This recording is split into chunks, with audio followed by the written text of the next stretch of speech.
Malaysia প্রবাসীদের প্রতীক্ষার অবসান, ই-পাসপোর্ট কার্যক্রম চালু চলতি মাসে। বিস্তারিত জানতে ভিডিওটির শেষ পর্যন্ত দেখুন।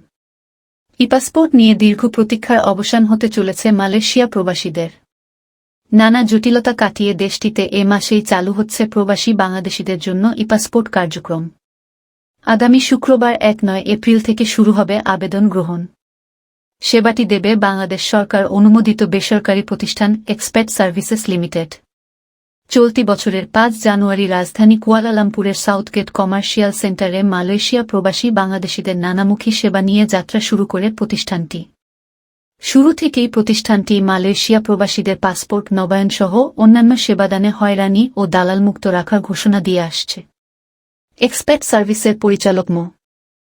গিয়াস উদ্দিন শনিবার দ্য ডেইলি স্টারকে জানান, কল সেন্টার দিয়ে কার্যক্রম শুরু হলেও বর্তমানে যুক্ত হয়েছে বিদেশি নাগরিকদের জন্য ভিসা সার্ভিস এবং পাসপোর্ট নেই এমন প্রবাসীদের জন্য ট্রাভেল পারমিট প্রদান, যা আগে সরাসরি হাইকমিশন থেকে সংগ্রহ করতে হতো প্রবাসীদের। প্রবাসীদের বহুল প্রতীক্ষিত ই-পাসপোর্ট সেবা নিয়ে প্রতিষ্ঠানটির মার্কেটিং ও ব্র্যান্ডিং পরিচালক অভিনেতা এস.এম. আরমান পারভেজ বলেন, ই-পাসপোর্ট চালুর সব প্রক্রিয়া শেষ, আগামী শুক্রবার থেকে ই-পাসপোর্ট সেবা চালু হবে। তিনি আরও বলেন, এক্সপেট সার্ভিস প্রবাসীদের জন্য জালান চান সলিনে সিটি সেন্টারের পাশে প্রায় ১৪,০০০ বর্গফুট প্রশস্ত ওয়ান স্টপ সার্ভিস নিয়ে আসছে, যেখানে একই সঙ্গে সব সেবা যুক্ত থাকবে। ৪-৫টি কাউন্টারের মাধ্যমে চলবে এ সেবা।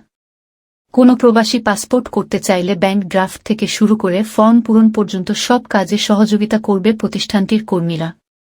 সেবা গ্রহণকারী প্রবাসীদের প্রয়োজন হলে ৬০৩৯২১২০২৬৭ নম্বরে যোগাযোগ করতে পরামর্শ দেওয়া হয়েছে এবং এক্সপেট সার্ভিস দ্রুততম সময়ে প্রবাসীদের আন্তরিক সেবা দেওয়ার জন্য প্রস্তুত আছে বলে জানানো হয়েছে। এছাড়া আউটসোর্সিং কোম্পানি ইসিএল রাজধানী কুয়ালালামপুরের বাইরে একাধিক রাজ্যে, যেমন জহর বারু ও পেনাংয়ে হাইকমিশনের তত্ত্বাবধানে মোবাইল টিমের মাধ্যমে সেবা প্রদান করবে। ইসিএল পরিচালিত ওয়ান স্টপ সার্ভিস সেন্টারটির সার্বিক কার্যক্রম প্রত্যক্ষভাবে ইলেকট্রনিক ব্যবস্থায় সরাসরি হাইকমিশনের কর্মকর্তা-কর্মচারীদের তত্ত্বাবধানে পরিচালিত হবে এবং সিসিটিভির মাধ্যমে তা হাইকমিশন থেকে সরাসরি মনিটরিং করার ব্যবস্থা করা হয়েছে। উন্নত দেশের আদলে এ ধরনের ব্যবস্থা প্রবাসের সেবা সহজতর ও দ্রুততর করবে এবং সেবা প্রদানের ক্ষেত্রে গুণগত পরিবর্তন আনবে বলে প্রত্যাশা মালয়েশিয়া প্রবাসীদের।